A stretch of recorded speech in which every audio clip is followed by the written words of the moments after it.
नमस्कार दोस्तों, आप देख रहे हैं हमारा चैनल और मैं हूं आपका होस्ट। आज हम आपके लिए कुवैत और मिडिल ईस्ट से जुड़ी ज़रूरी अपडेट्स लेकर आए हैं। वीडियो को अंत तक ज़रूर देखें।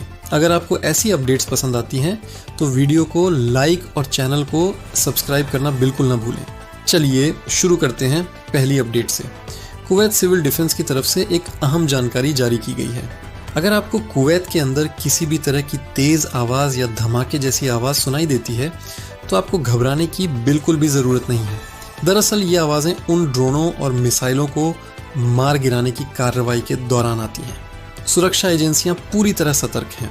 लोगों को सख्त निर्देश दिए गए हैं कि किसी भी घटना का वीडियो न बनाएं और उसे सोशल मीडिया पर शेयर न करें। अगर कोई ऐसा करता है तो उसके खिलाफ कानूनी कार्रवाई की जा सकती है। इसलिए सभी नियमों का पालन करें और अफवाहों से दूर रहें। अब बात करते हैं दूसरी बड़ी अपडेट की। कुवैत में सुरक्षा एजेंसियों ने बड़ी कार्रवाई करते हुए करीब 16 लोगों को गिरफ्तार किया है। इनमें 14 कुवैती और 2 लेबनानी नागरिक शामिल हैं। इनके पास से हथियार और गोला बारूद बरामद किया गया है। रिपोर्ट्स के मुताबिक ये लोग एक संगठित नेटवर्क से जुड़े हुए थे। ये लोग अन्य लोगों को भी अपने समूह में भर्ती करने की कोशिश कर रहे थे। जैसे ही इस मामले की जानकारी अधिकारियों को मिली, तुरंत कार्रवाई की गई और सभी को गिरफ्तार कर लिया गया।